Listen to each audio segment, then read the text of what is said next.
Okay, I apologize for not getting this out sooner, what due to copyright strikes and all, but now's the time to go over the movie I've been wanting to do.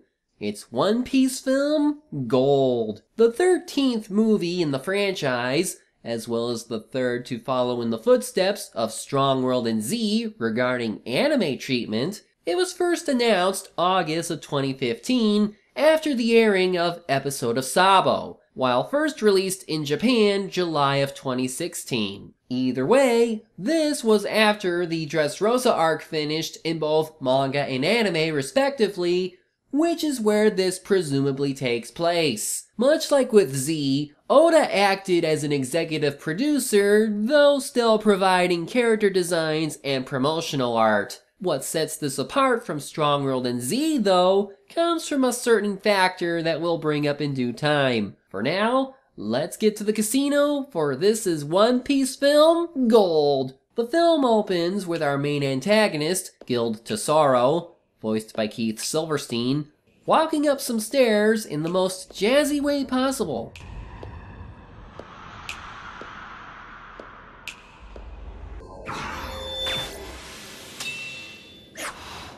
It's showtime!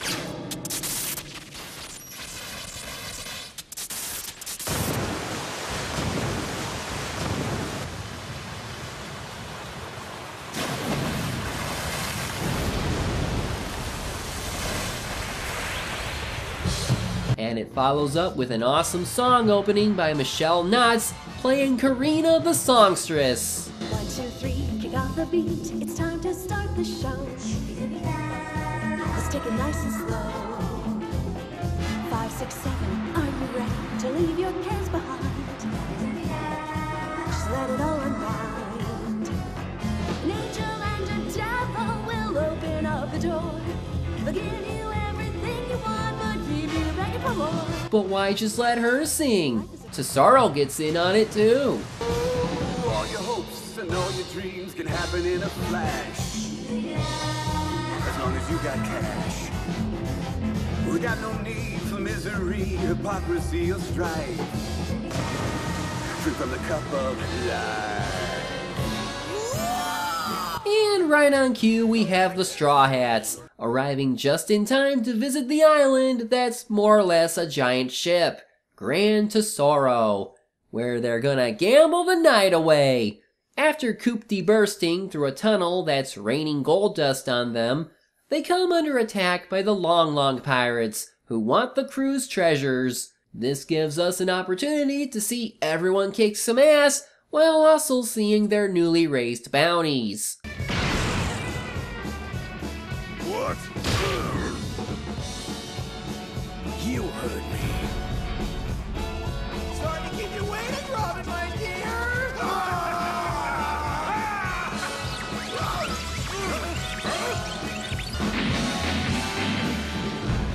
Looks lovely, thanks. Now this is cool and all, but I feel something's missing. Now what was it? Oh yes, I know. Where the hell is Jinbei? Shouldn't he be with the crew right now? I mean, the only time this movie could take place is after Wano, since there aren't any breaks between then and Dressrosa. Yes, I know this movie was made before Oda got that far, and I highly doubt he would have told Toei such a major spoiler. However, now they have a problem. This movie cannot exist within TV continuity because it's inconsistent with what's going on in canon. Because despite separating in Dressrosa, everyone in the crew is here, including Sanji. Nami still has the climb attack she got at the time skip, and not the one from Zoe. And of course, Jinbei is absent. And even if he didn't join, for whatever reason, what would happen if Wanda or Carrot joined? What if Law decided to hang around longer, or those samurai too? They'd have to pull a Dragon Ball Super to really make this work, because now they have a wasted filler arc tie-in and a wasted TV special that screws up the TV continuity like with the films of old. It's kind of a shame too, since I did like how involved they were in making things fit. Even if it was just the TV anime, it was actual effort to make the world seem bigger than before. But what can you do when your plans don't fit into Oda's? Though, having said that, does that make this movie bad? Hell no! Even if it is inconsistent, it's still the best One Piece film to date, in my opinion, and you'll soon see why. So anyway, Luffy defeats their captain in comedic fashion, and then we get our first glimpse at Tesoro's devil fruit power.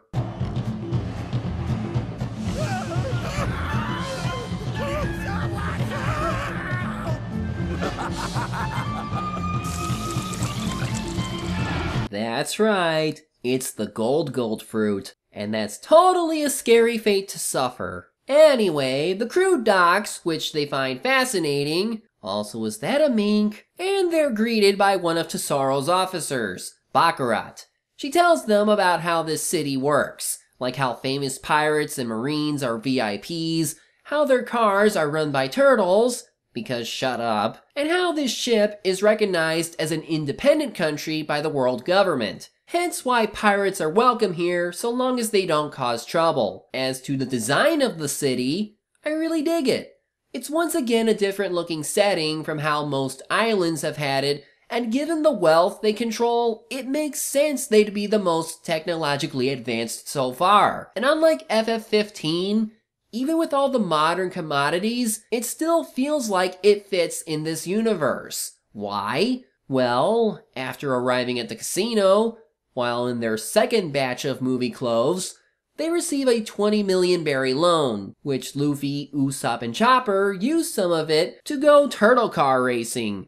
Only they're the drivers. A clean start for all the entrants. Who will break ahead of the pack first? And Jimmy Myers leaps into an early lead. Jimmy spends his days as a mild-mannered CEO, but when he's behind the wheel, he becomes a raging speed demon. Ha! Move or die! What the hell? Well, that was fast. So long, Jimmy Myers. We're gonna have to make a turn here. Don't be a fool. Turns are disgusting. Carry on full speed ahead. Aye, aye, sir. A man of principle to the bitter end. Now, what massive casino town would allow wacky race-style racing in a public facility? None but this one! And really, all the things they do feel unique. It's based on real life, but they go further with it in ways you've come to expect from a series like this. I mean, look at the size of that slot machine! I'm actually really excited to see how they handle modern era architect and culture because they can get creative. In this fantasy world, even modern era things feel fresh, new, and part of the world. But now is the time to see the dark side of this city. For just a bit earlier, these kids come begging for the crew to buy flowers. But then... We need money for our freedom, so chump change isn't gonna cut it! Don't make me beg for it, you bunch of jerks! Huh? Wait, what about freedom? Come now, children. I think that's enough. We can't have you pestering our VIP guests. If I recall, this isn't the first time I've warned you.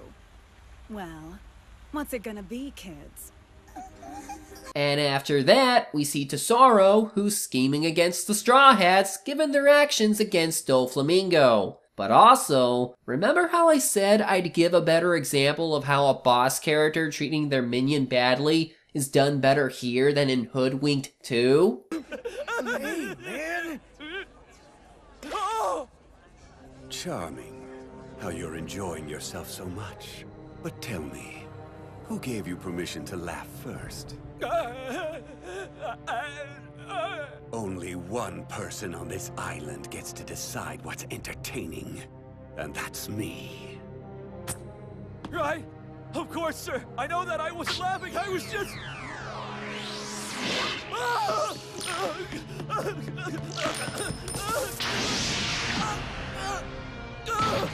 Please, sir, have mercy, my lord. I won't laugh ever again. That's good.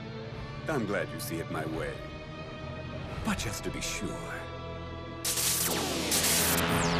Help me!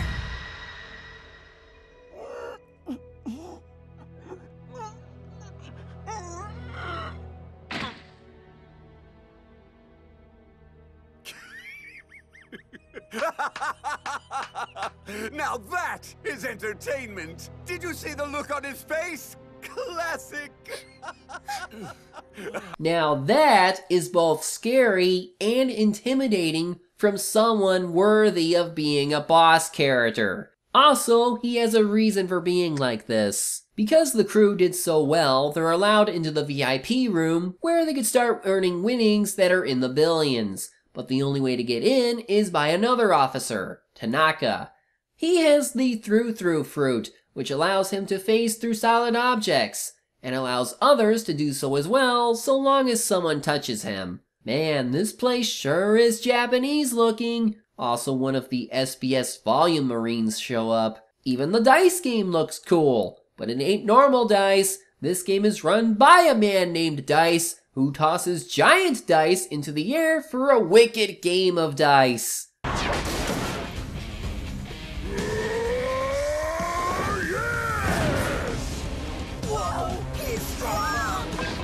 And of course, he takes his giant axe, leaps into the air, and also that he can...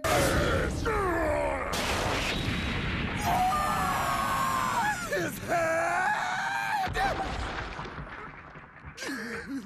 Give me more! break my expectations. Yeah, I didn't see that coming. Luffy decides to take a chance and bet everything on this first toss, and succeed in doubling their numbers. But then Tesoro shows up to make a wager. If you beat me in a roll of the dice, I'll give you 10 times your wager. How do you like that? Whoa! 10 times?! And just to be clear, I don't expect you to pay tenfold if you lose. I already have far more money than I know what to do with. So it's a free toss? Alright, let's do it! But wait, she took off her glove and touched him. That can only mean one thing. Well, even or odd? Yes. Even. Guess they lost. No way. All our money gone.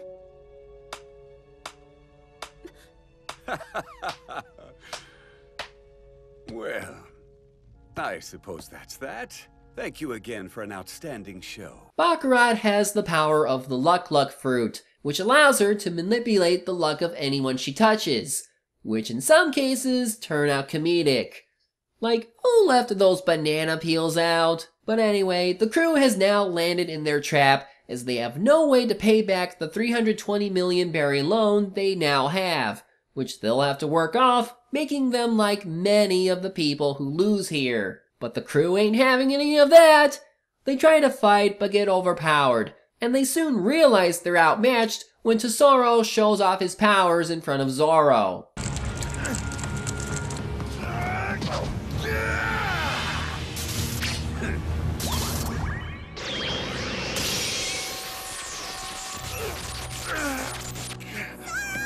No!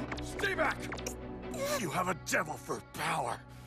That's right. The gold fruit, to be specific. Any gold in the world that I touch falls under my complete control. Perhaps you remember all that gold dust raining onto your ship. That's a little welcoming gift I give to visitors as insurance in case they decide to misbehave. In other words, it's not just the city itself I control, but all of the people here as well. And that goes for all of you too! So yeah, he's overpowered, but rightfully so. He tells them that they can offer up Zoro to pay off the debt, since his bounty is exactly the amount the loan is.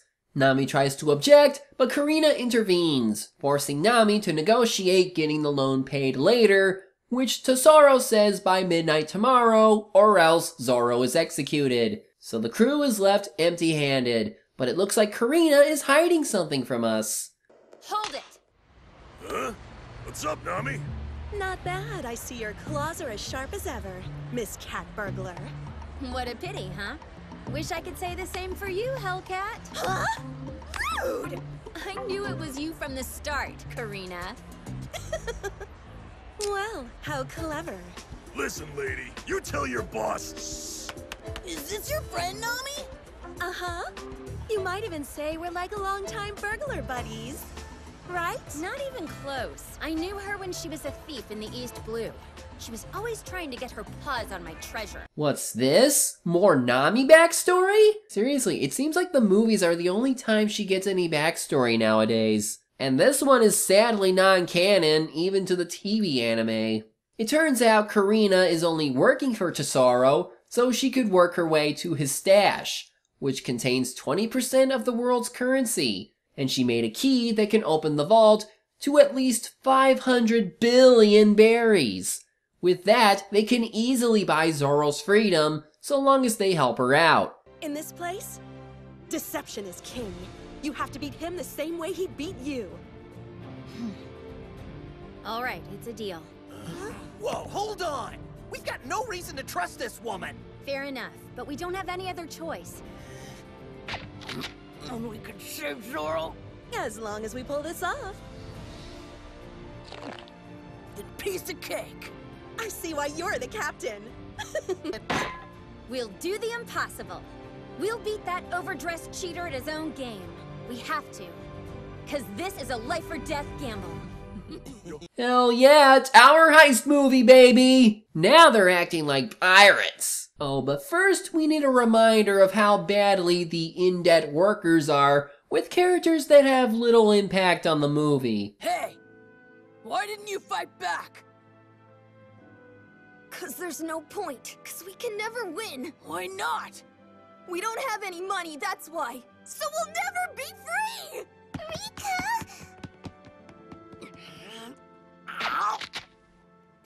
Now for more characters that I wish this movie could be canon enough to add to them more. Starting with Spandam meeting Tesoro so he can get payment for delivering the heavenly tribute for the celestial dragons that are here. Yeah, just after Dressrosa, we learned that Spandam joined CP0, even though Rob Lucci is a member, and especially since he and his friends planned to murder Spandam for trying to kill them. Speaking of Lucci, here we see him talking to Fleet Admiral Sakasuki, formerly known as Admiral Akainu, about how Tesoro wants battleships sent to him for some reason. But lastly, though happens before this, we have the first dub appearance of Koala and Sabo, the latter voiced by that guy whose name I cannot pronounce, but you know him as Edward from Full Metal Alchemist. I wouldn't worry too much. Knowing him, he's probably just busy gambling. Oh, by the way, an old friend of yours is here. Yeah? Who? It's someone with a straw hat. And it's a good voice cast for them. But of course, since at the moment we don't know if the Revolutionary Army survived against Blackbeard, and that's even with Sabo having Ace's devil fruit power, this is yet another wasted story bit. With that, we begin the preparation montage, where the crew and Karina get their third movie costumes decided while planning out their strategy. But now for even more Nami backstory, as we learn how her friendship with Karina ended. At one point, they tried to steal from a powerful pirate named Mad Treasure, who was the big bad of Heart of Gold, and Karina said she could bring them back their treasure, as well as her own, for their freedom. But of course, she ended up leaving Nami behind, so Nami had to pay up with her own treasure. Only Karina took that too. That girl's stone cold, huh? Cheated me, left you for dead and stole your treasure.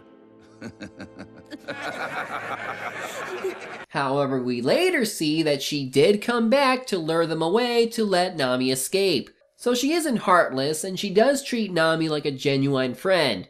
But like past Nami, money is what she cared about a lot, and that tends to corrupt her. Nami ain't gonna let her do the same thing again this time. Through an elaborate visual aid, we get a better understanding of the plan. The vault is located at the top of the hotel, which is surrounded by gold, which is a problem because Tesoro has awakened devil fruit powers and is connected to all the gold in the city at all times. The only way in is through a stairway beneath it, but to turn off the transponder snails, they need Luffy and Frankie to disable the giant snail controlling them in a room high above. The rest of the crew will sneak past Tanaka's security somehow and get to where the tower is. Then we use our ace in the hole, this gold key. And the money is ours. We'll stuff as much as we can into the hotel laundry carts, then walk straight out the front door, business as usual. And that's mission complete. So they get to work. Team A starts climbing, and Team B starts... Wow, let me see up close. It's so big. Boobs! Boobs, Ozzy. These filmmakers are just boobs. Well, they got in at least. Luffy and Frankie almost don't, but they make it. After Frankie...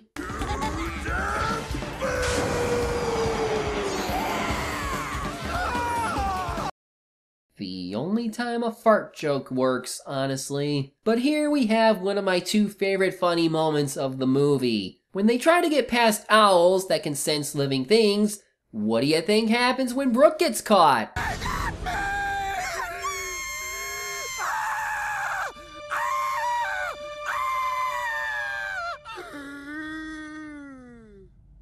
They're not hooting.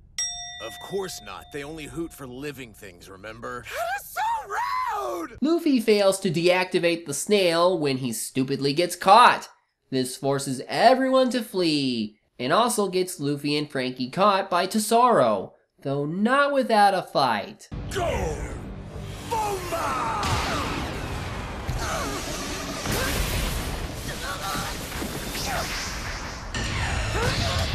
Let this be a lesson. Here or anywhere else, if you don't have money, you don't have power. Those with power will always keep you down. I don't care! You can take your money and shove it! It's all useless! Useless, is it? Think you don't need money? Then prove it! Or die, broken, powerless. Bottomless soul. So long. Sanji and the others are forced to flee and run into the suite where the celestial dragons stay. Guess what my other favorite funny part is? I heard the Saint Camille. You are doing your jobs, are you? Letting pirates run wild. Why, what would happen if they took away my money? Why have you not stopped them? You commoners are useless as always.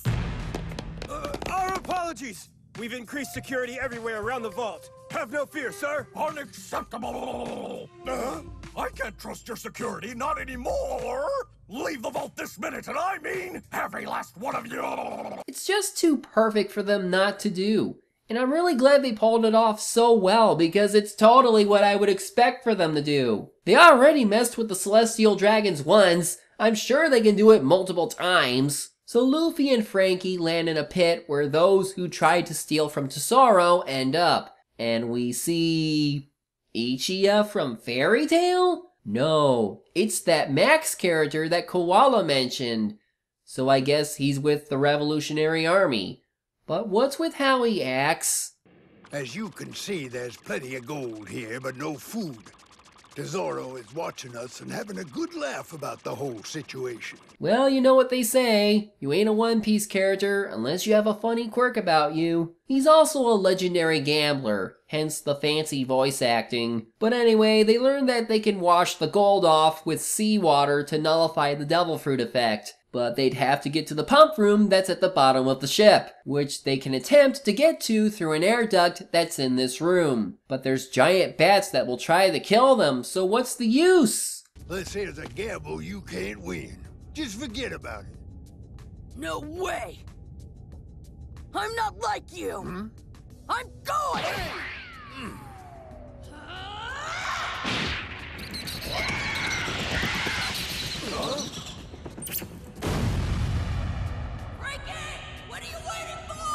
I'm coming!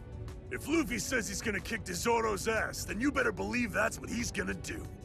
Even Zoro has faith in Luffy. Even when Tesoro tells him about despair, Zoro is as loyal as ever. Anyway, Luffy and gang are stopped by a giant fan made of sea prism stone. But Luffy gonna try and smash it anyway. It fails, and Luffy is pulled back up. Moved by Luffy's continuing actions, Max decides to trust in his luck and try to slip past the fan.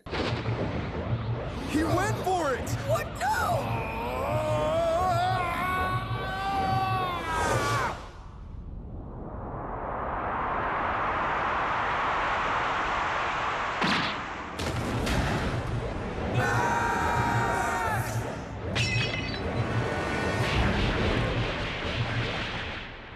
No way! I'm not like you! I'm smashing this thing! I'm not gonna lose!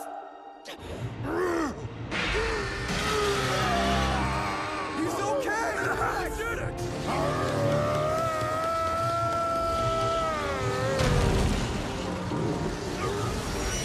Okay, even in the world of One Piece, there is no way that they could survive a giant fan and be able to hold up against it. Unless you're a freaking giant, this should have been a major bloodbath. Well, they get to the pump, now they just gotta break it and get the water flowing. Meanwhile, Team B finally reaches the vault where, surprise, it was a trap. Welcome to the Sky Theater!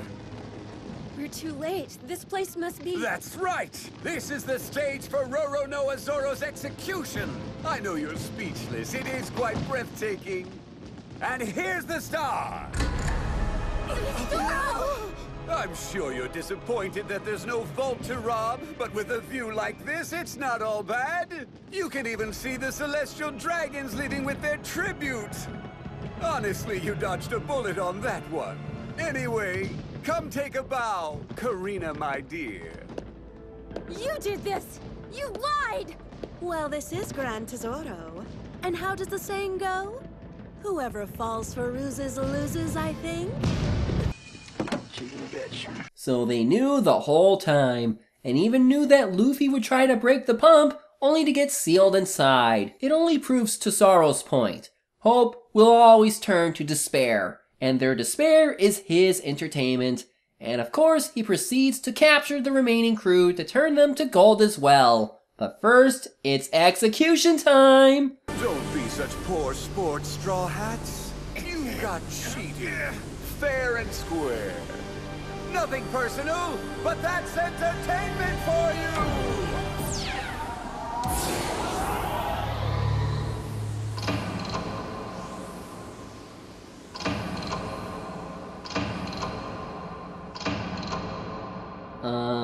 What? Think this is funny, do you? No, I was just wondering who tricked who. What do you mean?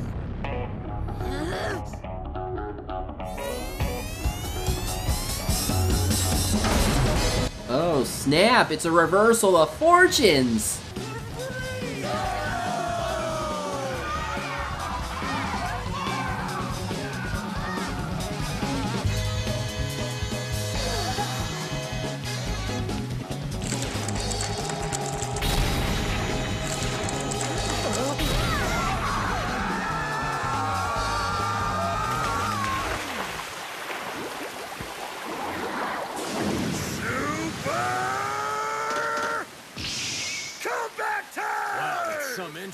So it turns out they weren't after the vault, but the seawater, which they were able to reroute into the splash cannons to free the entire city. That is pretty badass. Now to switch into the fourth set of movie clothes.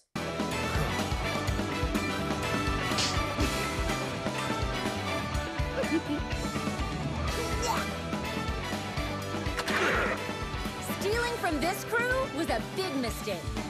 We'll take back Zoro, and then have our revenge.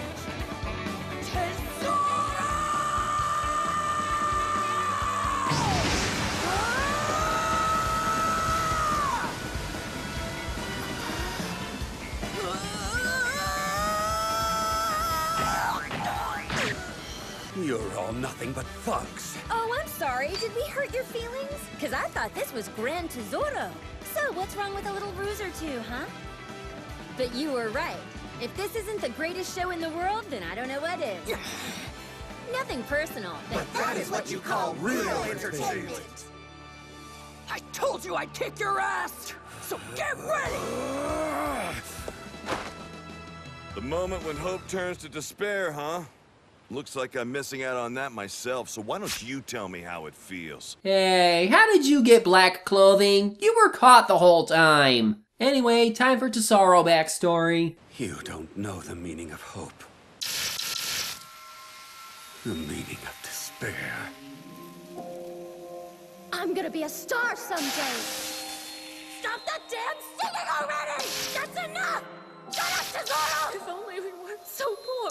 You front the cash. That makes us partners. You can't pay? You're useless! That song, could you sing it again? You know, someone's going to buy me someday. Stella! But they can never buy my heart. I'll get the money myself. Just wait. For the right price, anyone can be your slave. Thank you. I'm just happy you cared. Stella! So even if this is goodbye, I can always think back on you and smile. I hope you do the same. Who gave you permission to laugh?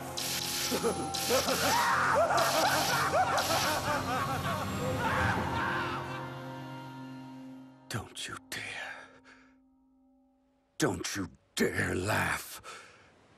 I'm the one with the money now. What's great about this compared to Shiki or Zephyr is that it doesn't take too long, but you understand just enough to where you get his character. He was poor, but wanted to be a star. He had money problems, but met a slave girl he wanted to free. But a celestial dragon took her, she ended up dying, and he ended up imprisoned, and from there he'd get his devil fruit from Doflamingo and become what he is today. Because to him, money is power. He's another tragic villain who got screwed over by the corruption of the world. And he truly believes that you can only be happy if you have the money. From here, it's mostly fights with the big bads, but first, Tesoro asserts that he can always seal people away in gold again if he wants to, and then he brings out a giant gold man. I have the money. I make the rules. I was poor like you once, but I clawed my way up until no one could look down on me, until I opened the gates of heaven with a golden key and became a god. I don't give a crap! The last god I fought couldn't beat me, and neither will you! Anaru versus Tesoro. That's a match I'd like to see. So yeah, all things considered, Luffy will face Tesoro. The rest of the fights involving the officers, who get golden armor, will be as such. Zoro will fight Dice, Sanji and Robin will fight Tanaka, Usopp, Chopper, and Brook will fight Baccarat, and everyone else does nothing. Even Frankie. Dice has no devil fruit power, but he has armament hockey and is very resilient to pain. However, even after taking Zoro's swords, Zoro does have a way to fight back, with his own hockey. No sword style. Black rope. Great Tatsumaki! Now, black sword. Death Lion Song.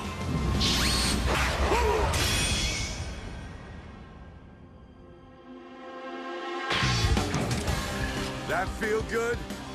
I can't hear you. Must have left you speechless.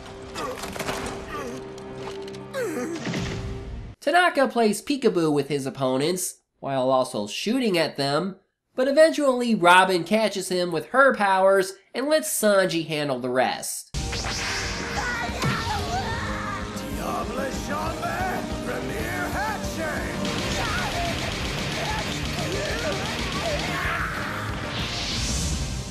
A lady shouldn't have to dirty her hands on scum like you.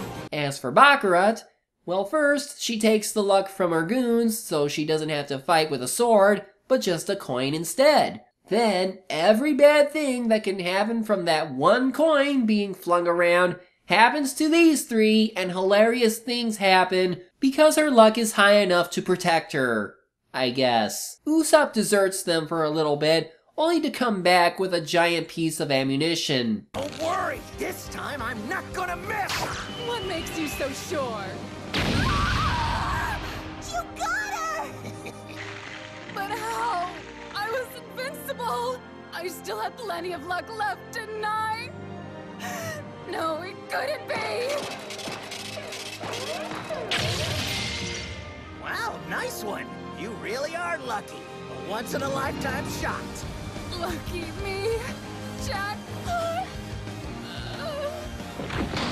Luffy gets caught by Spandam for a brief bit, if only so that one of those kids can try to save him to live up to what Luffy said about freedom earlier. And of course, Max and gang show up to fight, allowing Luffy to return to the main fight at hand. However, it seems Lucci has shown up with those battleships.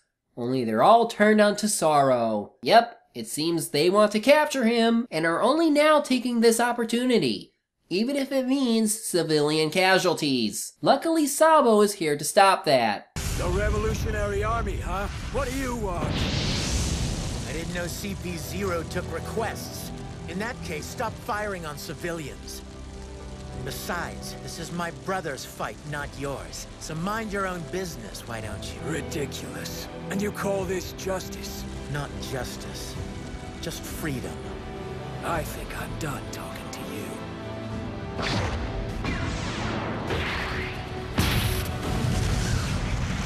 And that's all we really get, because the main action is in the city. How disappointing. Luffy gets nailed, leaving Tesoro alone with Nami and the others to tremble in despair. But after Nami reminds Karina of what she did for her back then, she tells her to believe in her and Luffy. But how will Luffy do it? Why, with the power-up he got from Dressrosa, of course!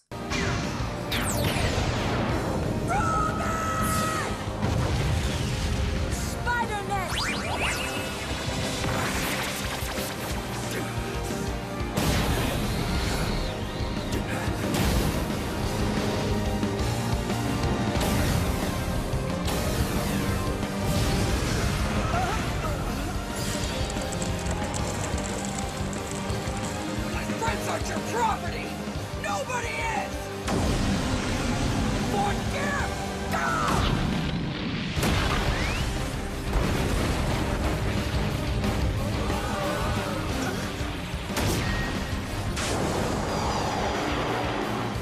Now gone, go! Come! Die!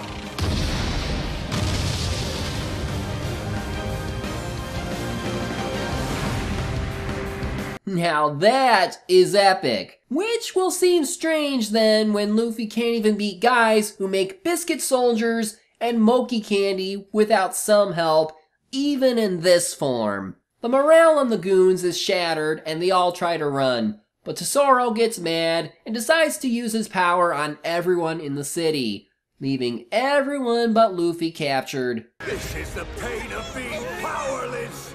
Your loved ones taken away before your very eyes! That's the way of the world, I'm afraid! Gold rules over everything! Screw your gold! Nobody rules me!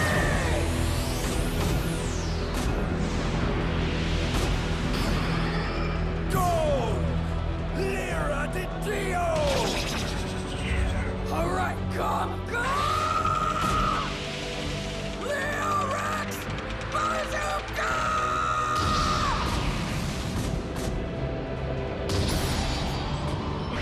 You're just a monster!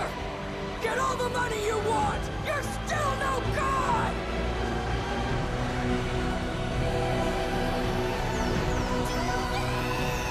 I'm gonna be king of the damn pirates!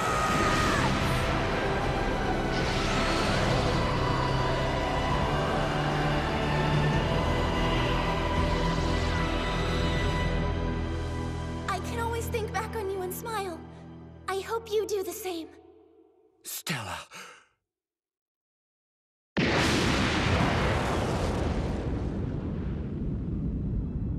And again, he can't beat pirates who have or close to having a billion-berry bounty with this form. Sometimes I think the movies and games overplay his abilities a bit. Tesoro's body lands on Lucci's ship, which ends their little fight since they got what they came for. Turns out the city is rigged to blow, so everyone's gotta go! Karina decides she'll try to steer the ship away from the evacuees, meaning she's going to sacrifice herself despite Nami's objections. You have a wonderful crew. I was happy to be a part of it, if only for one last job. Karina, Hey, wait! Keep her safe. Roger that. Karina! Aw, you do care. Well, they got out, and the ship is about to explode. Or does it?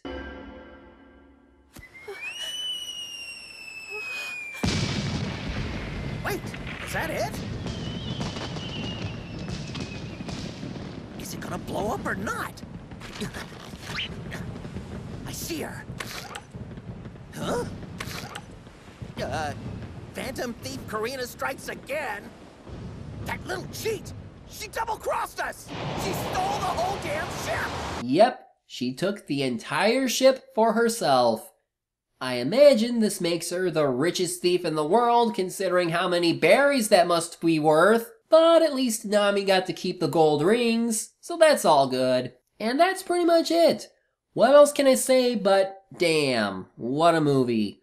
It certainly was pretty exciting, was it not? I mean it. This was all the right levels of fun and entertainment I'd expect from the series, and the right amount of drama too.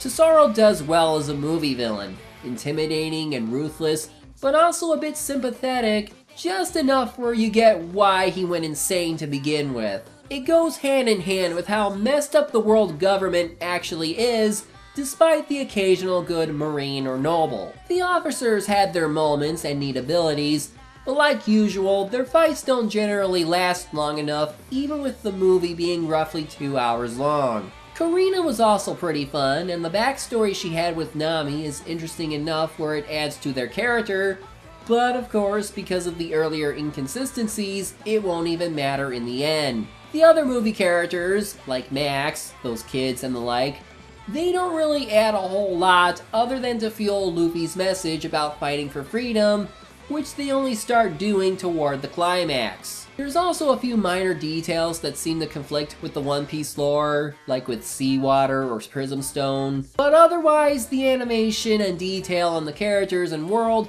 are really top-notch. I'm very much convinced Toei saves their budget for the movies rather than the TV anime, for they can sure use it the most there. Really, what sets this apart from Strong World and Z in terms of their approach on movies now is the story isn't too dark or too goofy. They have a better pace here, which allows world and character building without it dragging on for too long. Except for maybe the first half hour. But with Tesoro, you didn't need a massive exposition dump to know exactly what his deal was, and unlike Shiki, at least it happens in the movie and not in external content. So in the end, despite some small issues, I had a great time watching this. Even in the dub, which does a rather good job.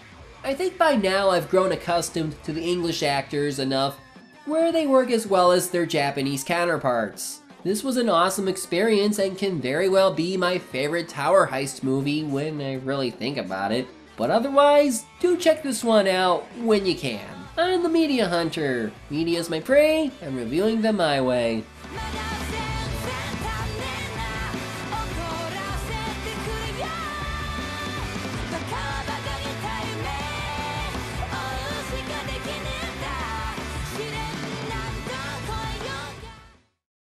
Listen up, brat!